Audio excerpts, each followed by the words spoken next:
Assalamualaikum warahmatullahi wabarakatuh. Alhamdulillahirabbil alamin wassalatu wassalamu ala sayyidina Muhammadin wa ala alihi wa ashabihi ajmain wa man tabi'ahum bi ihsanin ila yaumiddin amma ba'du. Segala puji bagi Allah Subhanahu wa taala yang pada malam hari ini Allah Subhanahu wa taala masih berikan kita nikmat hidayah dan taufiknya sehingga kita pada malam hari ini setelah mungkin libur beberapa lama ya hampir 2 bulan kita kembali melanjutkan pengajian kita di Masjid Jami IKBB yang semoga Allah Subhanahu wa taala rahmati ini. Meskipun terlambat ya, sekarang sudah di pekan ketiga Syawal. Izinkan saya mengucapkan selamat Idul Fitri 1444 Hijriah. Taqabbalallahu minna wa minkum. Semoga Allah menerima amal ibadah kita semua, puasa Ramadan kita, salat tarawih kita, tilawah Al-Qur'an kita, itikaf kita, sedekah kita dan segala amal kebaikan kita di bulan Ramadan.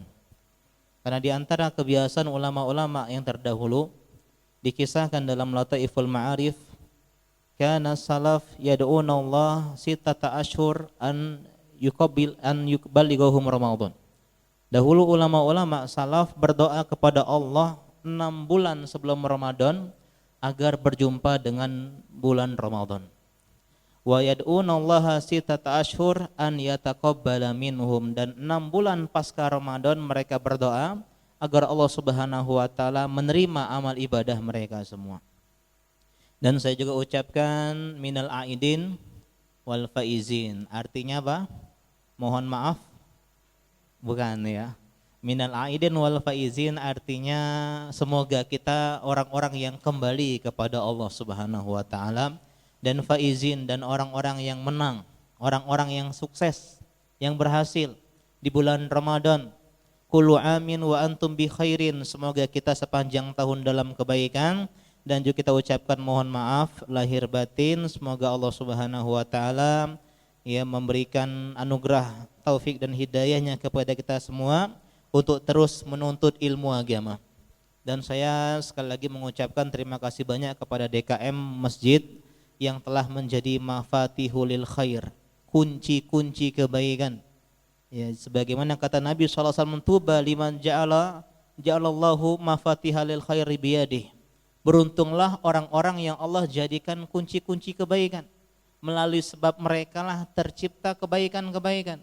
Semoga pengajian-pengajian, salat berjamaah dan segala amal ibadah yang dikerjakan di masjid ini menjadi pahala para DKM dan pengurusnya. Amin ya rabbal alamin. Ini adalah perjumpaan kita yang ketujuh ya, di sini. 3 tentang ilmu dan 3 tentang Ramadan. Dan mungkin pada malam hari ini kita masih lanjutkan kajian tematik kita, masih membahas tentang ilmu. Yang pertama kita bahas tentang surga itu diperjuangkan. Kemudian yang kedua kita bahas ya, aku ingin bahagia ya dengan ilmu. Yang ketiga, aku ingin kembali kepada Allah pun dengan ilmu. Dan pada hari ini, kesempatan kali ini kita akan bahas dengan judul mulia karena ilmu. Di antara keutamaan ilmu yang kita pelajari setiap pekan dan harinya adalah Allah menjadikan pemilik ilmu ini mulia. Dan menurut Kamus Bahasa Indonesia, mulia itu artinya tinggi, luhur, bermartabat, terhormat, dan inilah di antara keutamaan ilmu agama. Kata Allah Subhanahu wa taala dalam surat Al-Mujadilah ayat ke-11, Allah mengatakan, yarfa'illahu alladhina amanu minkum. Allah Subhanahu wa taala mengangkat derajat orang-orang beriman di antara kalian. Walladzina utul ilma darajat, dan juga orang-orang yang punya ilmu. Jadi ilmu ini meninggikan derajat kita di dunia sebelum di akhirat. Wallahu bima ta'maluna khabir, dan Allah Maha teliti atas apa yang kalian kerjakan. Sebagian ahli tafsir mengatakan beberapa derajat ini adalah 100 derajat. Luar biasa. Jadi orang yang berilmu itu di level yang berbeda dengan orang-orang awam. Orang-orang yang berilmu di kelas yang berbeda dengan orang-orang pada umumnya. Sehingga orang yang menjadikan ilmu sebagai karakter hidupnya, menuntut ilmu menjadi salah satu rutinitas, itu memiliki hal yang spesial dan istimewa yang menjadikan mereka bermartabat dan mulia di hadapan makhluk-makhluk Allah yang lainnya, di hadapan manusia-manusia yang lainnya. Dan kita insya Allah akan bahas tentang banyak kisah-kisah ya pada malam hari ini yang menunjukkan bagaimana ilmu mengangkat derajat seorang hamba. Di antaranya adalah kisah Nabi Samuel. Di antara nabi, di luar 25 nabi adalah Nabi Samuel. Beliau adalah salah satu nabi dari Bani Israel dan beliau adalah nabi di antara nabi-nabi yang diutus setelah wafatnya Nabi Musa alaihi salam. Ya, di antara ketika Nabi Musa wafat ada Nabi Yusha bin Nun dan juga ada namanya Nabi Samuel. Dalam surah Al-Baqarah 247 Allah mengisahkan, wa qala lahum nabiyuhum innallaha qad ba'asa lakum taluta malika. Ketika itu Nabi Samuel memanggil Bani Israel. Kata beliau, Allah sudah mengutus kepada kalian ini Talut, seorang bernama Talut, seorang miskin yang bernama Talut sebagai raja kalian, sebagai pemimpin kalian. Tiba-tiba orang Bani Israel protes. Qalu anna yakunu lahul mulk alaina wa nahnu ahaqqu bil mulki min. Wahai Nabi Samuel, gimana mungkin ini Talut jadi pemimpin kami? Gimana mungkin ini Talut jadi raja kami? Sedangkan kami lebih banyak hartanya, kami lebih kaya, kami lebih beruang. Ya, beruang ya, bukan hewan beruang. Kemudian kata Nabi Samuel, ya, walam yu'ta sa'ata minal mal, dia tidak punya harta, dia miskin, dia melarat. Kata Nabi Samuel, qala innallaha astafahu alaikum wa zadahu bastatan fil ilmi wal jism. Allah yang memilih Talut menjadi raja kalian. Allah yang udah memilih dia sebagai pemimpin kalian dan memberikan dia kelebihan dalam dua hal. Yang pertama kelebihan ilmu, yang kedua adalah kelebihan fisik. Jadi kenapa Talut ini menjadi mulia di tengah-tengah kaumnya? Bukan karena dia punya harta, bukan karena dia punya pangkat, kedudukan, jabatan dan yang semisalnya, tapi gara-gara dia punya ilmu agama. Lihat imam di dalam sholat, ya, di belakangnya ada presiden, di belakangnya ada wali kota, ada gubernur, ada miliuner, ada sultan. Ya, ada orang-orang ya yang secara martabat dunia mereka lebih tinggi, tapi ketika Allah memberikan ilmu berupa Al-Qur'an yang lebih banyak kepada seorang hamba, dia didahulukan di depan ya, di depan orang-orang yang lain sebagai imam. Sehingga kata Nabi SAW, khairukum man ta'allamal ilma ta'allamal Qur'an wa 'allamah. Orang yang baik, terbaik di antara kalian adalah orang yang mengajarkan, mempelajari ilmu Al-Qur'an dan yang mengajarkannya. Bahkan ketika di perang Uhud, ketika sebagian sahabat banyak yang wafat, yaitu darurat mengadakan makam jamaah. Sebenarnya dalam Islam enggak boleh makam berjamaah. Makam itu satu makam, satu jenazah. Tapi karena darurat, contoh karena bencana tsunami ya dibikin makam darurat, semua orang rame-rame di situ. Sehingga ini satu makam kuburan untuk 2 atau 3 orang. Ketika itu Nabi tanya, mana di antara mereka yang lebih berilmu, yang lebih banyak hafalan Qur'annya? Itu yang didahulukan masuk ke liang lahat sebagai bentuk pemuliaan kepada orang yang punya ilmu. Jadi Talut Allah pilih menjadi pemimpin karena ilmu yang Allah berikan kepada beliau. Wallahu yu'ti mulkahu may yasha wallahu wasi'un alim. Dan Allah memberikan kerajaannya kepada siapa yang Allah kehendaki. Dia enggak peduli berkulit hitam atau dari orang yang tidak punya keturunan ningrat darah biru atau orang yang tidak berada di strata sosial menengah ke atas, tapi ketika seorang punya ilmu agama, Allah akan muliakan dirinya.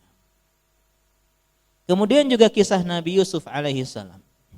Bagaimana Nabi Yusuf alaihi salam jauh dari kampung halaman, dari Syam terbuang ke Mesir. Kemudian dia dijual menjadi seorang hamba sahaya, seorang budak, ya, bukan budak-budak kecil, bukan main sini bukan, ya. budak hamba sahaya. Dijual dengan harga yang murah. Kemudian bahkan dipenjara sekian lamanya. Bagaimana Allah memberikan ujian hidup yang besar kepada beliau.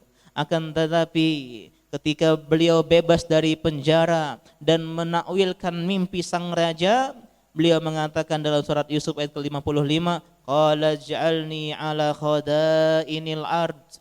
Wahai raja, jadikan saya bendaharawan negeri. Jadikan saya sebagai orang yang menyimpan harta kekuasaan negeri ini. Inni hafidun alim, karena aku memiliki dua hal. Aku orang yang hafid, orang yang amanah, yang menjaga, dan aku orang yang punya ilmu. Dan betul raja jadikan beliau sebagai bendaharawan negeri Mesir ketika itu. Karena amanah yang beliau miliki, agama dan juga keilmuan yang beliau miliki. Tadi ayat-ayat tentang Al-Quran. Bagaimana seharusnya memotivasi kita untuk menjadi orang yang mulia dengan ilmu. Sebagian kita mengejar kemuliaan dengan harta, memukau manusia dengan barang mewah yang kita miliki, dengan barang branded yang kita miliki. Kita merasa itu menjadikan kita mulia, ternyata tidak. Sebagaimana sebuah kisah dari Nafi ibn Abdul Haris, laqiya Umar radhiyallahu ta'ala anhu bi Usfan.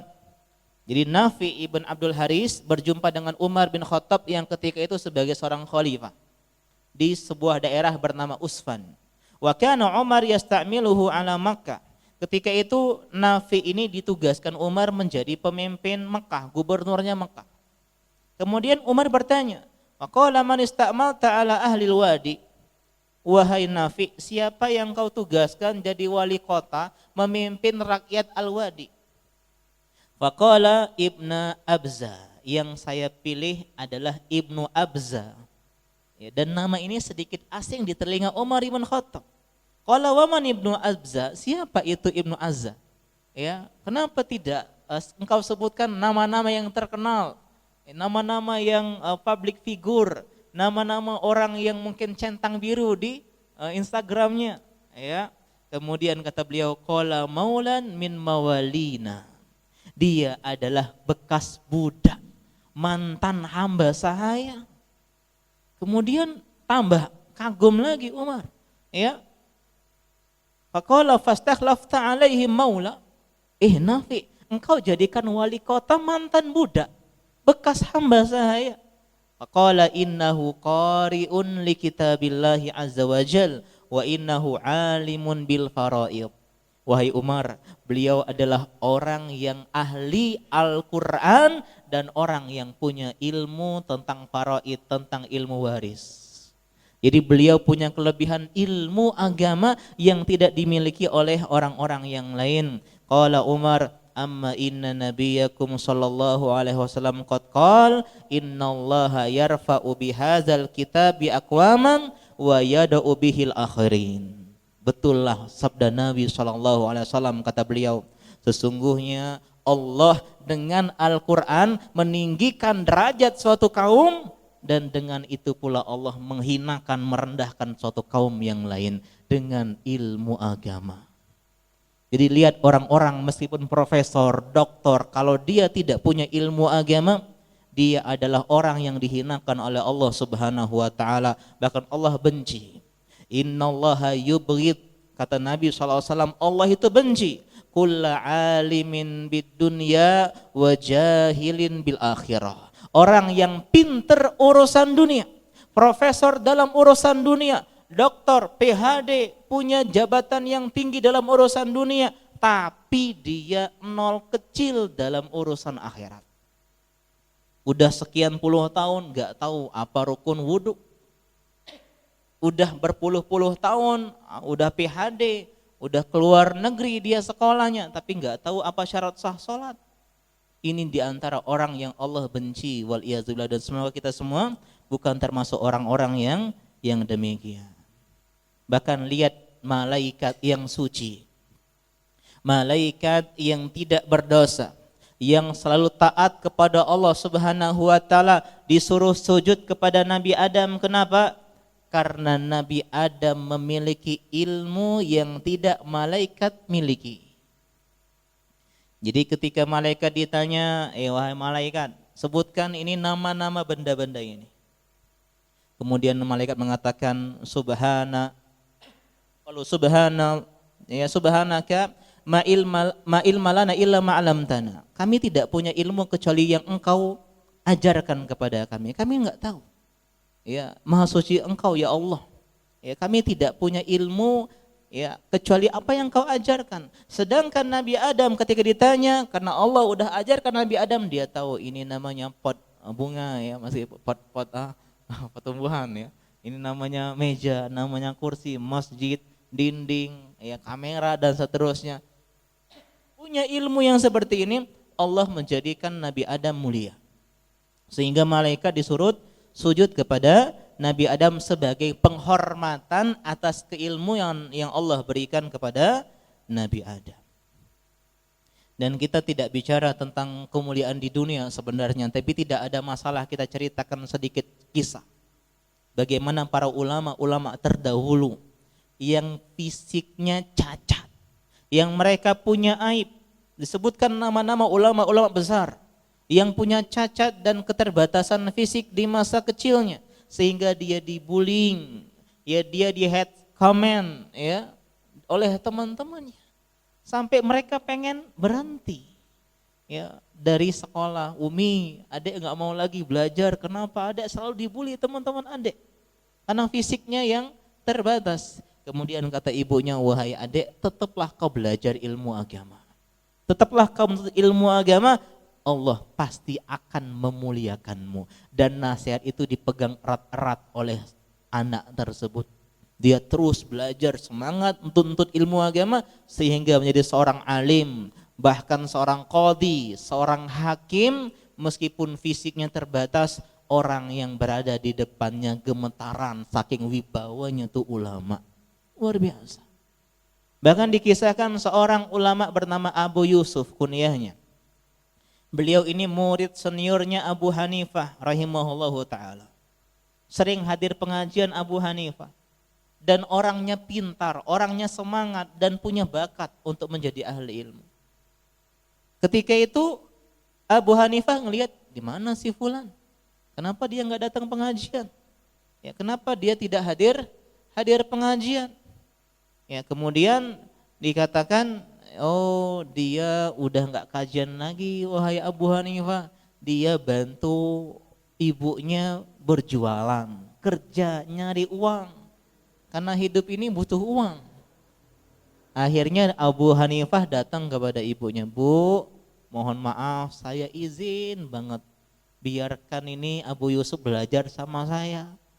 Ya, kalau dia ini punya bakat, Bu, dia pinter, semangat. Kalau ibu izinkan dia belajar, insya Allah nanti suatu saat dia akan memakan ya makanan namanya fazunj. Kalau saya lihat di Google itu falodeh namanya, falodeh. Ya, itu makanan mewah, makanannya sultan di masa itu. Makanan penutup dessertnya orang-orang Iran. Ya.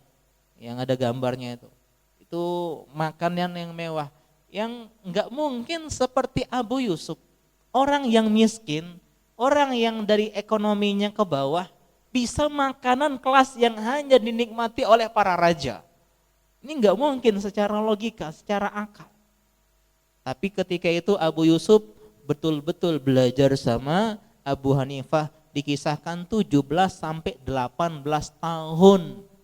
Jadi belajar itu butuh waktu panjang, nggak kayak kita setahun 2 tahun udah jadi ustadz dan seterusnya. Butuh waktu yang panjang. Sampai akhirnya beliau diundang oleh Khalifah Harun ar-Rasyid rahimahullahu taala. Ya, bahasa kita di istana kepresidenan. Yang diundang-undang itu orang-orang ya, yang mulia. Abu Yusuf karena seorang hakim, seorang qadhi, seorang alim besar dalam mazhab Hanafi, beliau diundang oleh khalifah, bahkan ketika itu didatangkan dessert yang namanya falodeh tadi. Dan ketika ngelihat ini makanan apa, wahai khalifah, oh ini adalah falodeh. tersenyumlah Abu Yusuf teringat masa lalu. Betullah apa yang dikatakan oleh siapa? Oleh gurunya ketika itu. Allah akan memuliakan orang yang berilmu. Bukan cuma di akhirat, di dunia. Ya, bukan cuma di akhirat tapi juga di dunia. Waktu saya kuliah agama di Jawa Timur, saya sering boncengin ustadz pengajian mahasiswa, ya ustadz dosen saya. Mereka kadang ya mereka nggak punya mobil, mereka butuh untuk kajian di luar kota, di Situbondo, di Bondowoso, ya. Dan saya diminta, Roni tolong anterin, siapa Ustaz? Ya, jadi saya naik motor, ya, 2 jam perjalanan, mungkin dari Palembang Prabu Mulih gitu ya. Luar biasa beliau itu. Ya, sampai sana saya ikut pengajian dan saya melihat, itulah di awal saya melihat bagaimana Allah memuliakan seorang yang punya ilmu. Ustadz saya muda, mungkin baru nikah atau pengantin baru atau belum nikah. Yang duduk di bawah adalah bapak-bapak berjenggot putih yang panjang. Ada yang pakai baju seragam polisi. Ada yang pakai, subhanallah, saya mengatakan bagaimana ilmu yang Allah berikan kepada seseorang menjadikan dia mulia di dunia sebelum di akhirat. Dan saya saksi sendiri 6 tahun yang lalu, 2017, di masjid terbesar di Indonesia, Masjid Istiqlal Jakarta. Dan pertama kalinya saya naik pesawat ketika itu, ya. Ini saya naik pesawat baru 6 tahun ini. Saya naik pesawat ke Jakarta, saya hadir kajian takblik akbar seorang syekh dari Arab Saudi, dari kota Madinah, Syekh Abdul Razak hafizahullah ta'ala. Dan yang hadir ketika itu 5 lantai Masjid Istiqlal penuh. Bus-bus kendaraan dengan plat yang berbeda-beda. Ada A, ya, AB, ABG dan seterusnya, luar biasa. Mungkin 100 atau 200 ribu. Dan kapasitas Istiqlal mengalahkan GBK, Pak. Saya cek tadi, GBK kapasitasnya di bawah 100 ribu. Ini Istiqlal 150 ke atas 200 ribu. Itu penuh sampai memadati ya tempat-tempat parkir. Zaman itu belum pandemi. Dan saya melihat inilah bagaimana Allah memuliakan ahli ilmu. Seandainya Presiden Amerika Serikat datang tuh ke Jakarta, dibuka open, apakah bisa seramai itu? Itu presiden. Ya, ketika itu misalnya datang George Bush atau Barack Obama datang ke sana, apakah Allah mengangkat derajat mereka seperti itu? Tidak. Ini ulama besar. Kita makin terpesona dengan banyaknya yang hadir konser, banyaknya yang hadir stadion sepak bola. Akan tetapi yang hadir di pengajian agama di luar sana itu sampai orang ya, rela untuk menempuh perjalanan yang tidak sedikit, yang tidak pendek. Ini bayangkan betapa Allah Subhanahu wa taala memuliakan orang yang punya ilmu. Kita nggak kenal siapa presiden Venezuela, tahu nggak? Nggak, presiden ini. Kita nggak kenal siapa perdana menteri Inggris. Padahal dia punya ya negara, tapi kita kenal Imam Syafi'i. Kita kenal sahabat Abu Hurairah, kita kenal Imam Ahmad, kita kenal Imam Nawawi, kita kenal Ibnu Hajar Al-Asqalani, kita kenal ulama-ulama besar, padahal mereka tidak memiliki jabatan duniawi. Itu diantara kisah-kisah yang luar biasa tentang bagaimana Allah memuliakan ilmu agama. Kalau tadi manusia, sekarang kita bicara tentang hewan-hewan. Saya ajak dulu ke kebun binatang. Berasal dari kisah Nabi Sulaiman dan burung hudhud. Dalam surat An-Naml ayat 20 sampai 22. Allah mengisahkan, wa tafaqqadat tayr wa qala ma liya la aral hudhud am kana minal ghaibin. Nabi Sulaiman ketika mengumpulkan pasukannya dari jin, dari manusia, dari hewan-hewan, ya, di antara ilmu yang belum dimiliki oleh manusia sampai sekarang, menguasai ya semua jenis bicara hewan ya, dan juga menguasai jin dan juga manusia. Ketika sedang apel mungkin ya, apel pagi gitu ya. Biasanya kalau komandan apel diperiksa siapa yang enggak hadir. Ketika dicek burung-burung, burung hudhud mana? Kok saya nggak ngelihat? Ini kurang ajar nih. Apel sepenting ini dia nggak datang nih. Ya. Wa kana minal ghaibin. Marahlah Nabi Sulaiman. Lau azibannahu azaban syadidan aw la adbahanna. Saya akan siksa hudhud dengan siksaan yang pedih. Atau saya sembelih. Ini penyiksaan dan sembelih, ini hukuman mati, Pak. Artinya hudhud ini sudah divonis hukuman mati oleh pengadilan, bahasa kita. Aw la ya'tiyannani bisultanin mubin, kecuali dia mendatangkan kepadaku sebuah bukti yang jelas, sebuah ilmu. Jadi opsinya cuma 3. Yang pertama disiksa dengan siksaan yang pedih, mungkin bulunya dicabut satu-satu hidup-hidup, gitu. Ya, penyiksaan. Atau dibunuh, disembelih, hukuman mati, vonis mati. Atau dia bisa lolos, bisa bebas dengan syarat dia harus memberikan kejelasan yang nyata kepada Nabi Sulaiman. Ternyata famakasa ghairu ba'id. Tidak lama kemudian dari kejadian tersebut, burung hudhud pun datang. Dan tadi ternyata burung hudhud bisa bebas dari vonis mati. Biasanya kalau hakim udah vonis mati ini berat sekali. Pelanggarannya ini udah kelas menengah ke atas. Akan tetapi apa yang menjadikan burung hudhud bisa terlepas dari hukuman mati dari Nabi Sulaiman? Kata hudhud, faqala ahadtu bima lam tuhid bihi. Wahai Sulaiman, saya punya ilmu yang engkau tidak punya. Saya punya sesuatu yang engkau enggak miliki, wahai Nabi Sulaiman. Waji'duka min saba'in binaba'in yakin, karena saya datang jauh-jauh dari negeri Saba dan saya membawa berita informasi yang sangat meyakinkan, yang no hoax bahasa sekarang.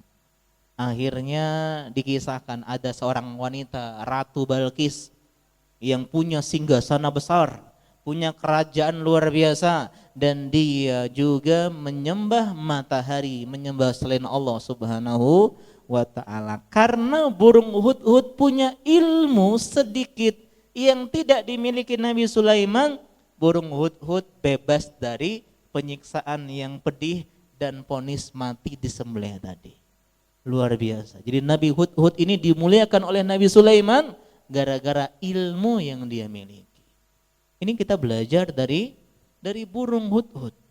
Kemudian di antara kisah yang lainnya adalah kisah anjing di dalam Islam. Anjing itu dalam madhab Syafi'i liurnya najis mughalladhah, najis kelas berat. Kelas kakap bukan kelas teri. Kalau kita kena liurnya harus dicuci atau bejana, yang kena liur anjing harus dicuci 7 kali dan salah satunya harus dengan tanah. Dan anjing kalau dipelihara dalam Islam berkurang pahalanya 1 kirot atau 2 kirot pahalanya. Sehingga sebagian ulama mengatakan memelihara anjing selain anjing penjaga ternak dan anjing penjaga hewan dan anjing buruan itu termasuk dosa besar. Artinya ini anjing ini adalah hewan yang dalam Islam bukan hewan yang terpuji.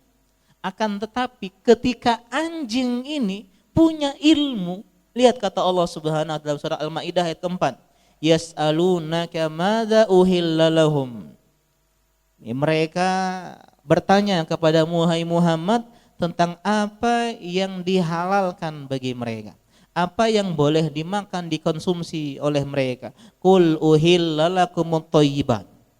Katakanlah wahai Muhammad, yang dibolehkan untuk kalian konsumsi adalah segala makanan yang baik-baik.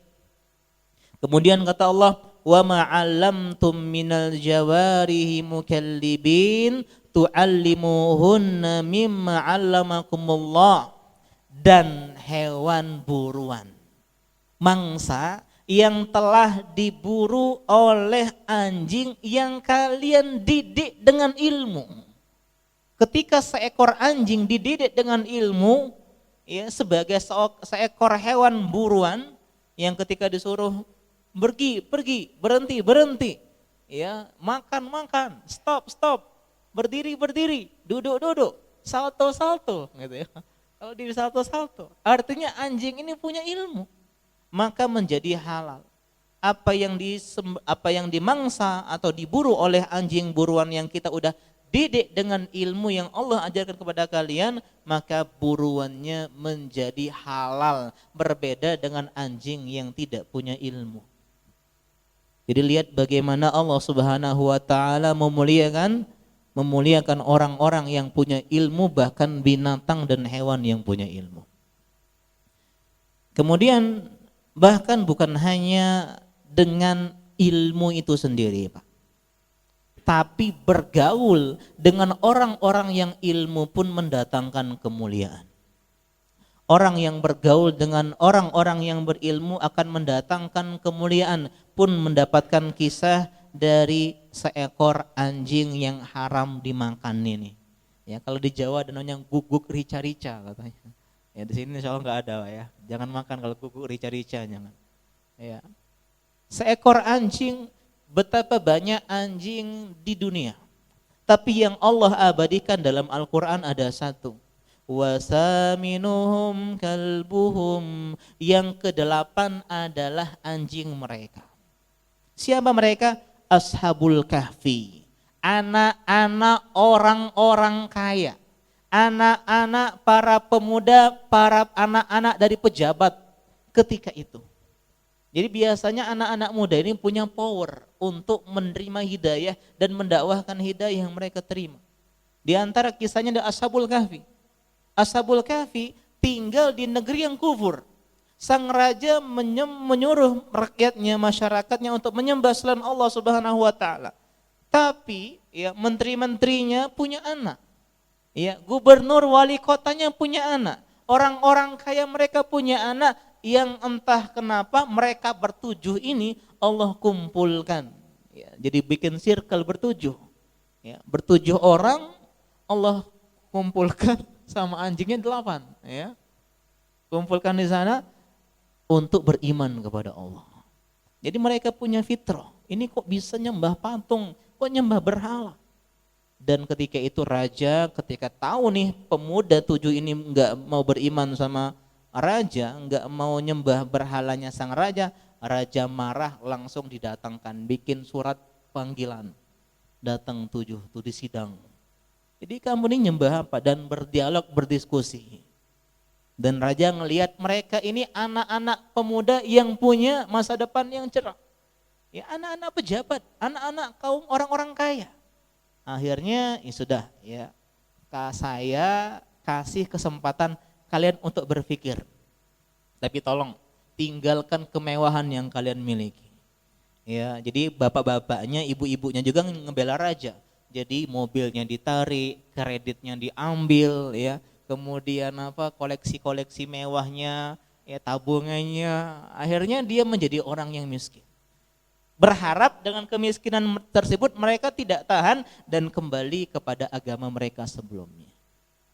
Tapi ternyata Allah memilih lain, mereka lebih memilih hidup dengan kesederhanaan, dengan kemiskinan, akan tetapi beriman kepada Allah. Mereka melarikan diri ke sebuah gua, yang mana mereka di sana untuk menyelamatkan iman mereka dengan seekor anjing yang mereka punya. Ada yang mengatakan anjing buruan, ya, karena anjing buruan boleh. Ya, jadi boleh tuh anjing buruan, anjing menjaga kebun dan ternak. Kalau jaga rumah nggak boleh, ya. Kemudian ya, dia anjing ini uniknya mendapatkan karomah seperti yang diterima oleh Ashabul Kahfi, yaitu tertidur selama 309 tahun. Ulama tafsir mengatakan 300 tahun Masehi, 309 tahun Hijriyah. Karena setiap 300 tahun itu berarti 9 tahun Hijriyah. Berarti 100 tahun 3 Hijriyah. Berarti 33 tahun 1 tahun Hijriyah. Karena itu saya meskipun secara Masehi usianya 31, sebenarnya 32 secara Hijriah. Karena setiap 30 tahun tuh tambah 1, Pak. Jadi bapak-bapak yang 60 tahun jangan merasa, wah saya masih muda 60. Enggak, 62. Tambah 2. 62 tahun, karena yang benar pakai hijriyah, hitungan hijriyah. Dan ternyata ulama mengatakan anjing yang dibawa tadi mendapatkan karomah kemuliaan yang sama. Dia pun tertidur 309 tahun. Kalau kita 300 tahun Masehi, kalau kita sekarang 2023 ditambah 2023 Masehi. Ketika bangun udah wah, canggih semua. Orang udah pakai UFO mungkin ya. Orang udah pakai mobil terbang, pintu kemana saja, baling-baling bambu. Ya, menunjukkan betapa luar biasanya. Para ulama mengatakan, kenapa anjing ini mendapatkan kemuliaan seperti ini? Karena membersamai orang-orang yang punya ilmu. Kita sebutkan di awal tadi bagaimana Allah memuliakan orang yang punya ilmu. Ternyata orang yang bergaul dengan orang-orang berilmu pun mendapatkan kemuliaan. Kita kalau jomblo yang kemudian ngelamar seorang wanita, oh kamu nih teman-temannya itu ustadz-ustadz yang pengajian itu. Oh iya, Masya Allah, ayo terima, kapan kita nikah? Gitu. Kenapa? Karena circle tadi sangat penting. Ya sangat penting sekali untuk menjaga keistiqomahan kita. Jadi dari kisah-kisah yang kita sebutkan tadi menunjukkan kepada kita bahwasanya di antara amalan yang paling mulia adalah menuntut ilmu. Bahkan ulama seperti Ibnu Mubarak dan semisalnya mengatakan la a'lamu ala wajhil ardi amalan afdal min talabil ilmi. Demi Allah, saya tidak tahu amalan apa di muka bumi yang lebih afdal dibandingkan belajar ilmu agama. Karena dengan ilmu kita bisa mentauhidkan Allah Subhanahu wa taala. Dengan ilmu kita bisa terjauhi dari kesyirikan. Dengan ilmu kita bisa menjadi seorang orang tua yang baik. Dengan ilmu kita bisa menjadi seorang anak yang baik. Dengan ilmu kita bisa menjadi seorang suami yang baik, seorang istri yang baik. Karena itulah Nabi mengatakan man yuridillahu bihi khairan yufaqihu fiddin.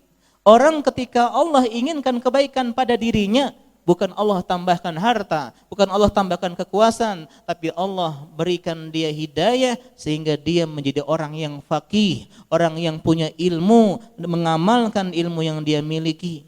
Jadi itulah di antara standar kemuliaan.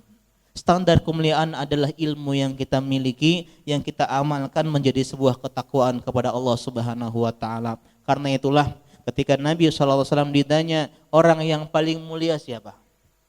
Ya Rasulullah, man akramun nas? Siapa orang yang paling mulia? Oh, orang yang paling mulia. Orang yang paling mulia adalah inna akramakum indallahi atqakum. Orang yang paling bertakwa. Oh, bukan yang itu yang saya tanyakan, kata para sahabat. Bukan orang yang bertakwa yang saya tanyakan, yang mulia. Oh, mungkin mulia karena nasabnya. Kata Nabi SAW, orang mulia Nabi Yusuf alaihi salam. Kenapa Nabi Yusuf? Karena Nabi Yusuf adalah anak dari seorang nabi, cucu dari seorang nabi, dan cicit dari seorang nabi. Karena sebagian orang merasa mulia dengan nasabnya. Nabi Yusuf putranya Nabi Yakub, Nabi Yakub putranya Nabi Ishak, dan Nabi Ishak adalah putranya Nabi Ibrahim alaihi salam. Menunjukkan kepada kita bahwasanya nasab juga bisa disebabkan oleh mulia karena nasab. Kemudian kata sahabat, bukan itu, laisa an hadza nas'aluk, bukan itu yang kami tanyakan. Oh, tentang kalian. Siapa orang yang paling mulia di antara kalian? Kemudian kata Nabi SAW, khairukum fil jahiliyah, khairukum fil Islam. Orang yang mulia di antara kalian, orang yang mulia di bangsa jahiliyah, di bangsa Arab, orang yang mulia di Islam. Dengan syarat idza faqihu, kalau mereka punya ilmu agama. Jadi mungkin demikian ya pengajian kita ya pada malam hari ini ya tentang bagaimana Allah meninggikan dan mengangkat derajat orang-orang yang punya ilmu, bahkan hewan-hewan pun Allah angkat derajatnya dengan ilmu yang dimiliki, meskipun bukan kemuliaan dunia yang kita inginkan. Ya bukan bisa naik mobil yang mewah, bisa disambut seperti seorang raja, atau punya kekuasaan dan jabatan yang ditempatkan di tempat terhormat bagi manusia, tapi yang kita inginkan adalah kemuliaan di sisi Allah Subhanahu wa taala. Semoga ini bisa memotivasi kita untuk terus belajar ilmu agama, menjadikan diri kita orang-orang yang mulia. Subhanaka Allahumma bihamdika asyhadu an la ilaha illa anta astaghfiruka wa atubu ilaik. Wassalamualaikum warahmatullahi wabarakatuh.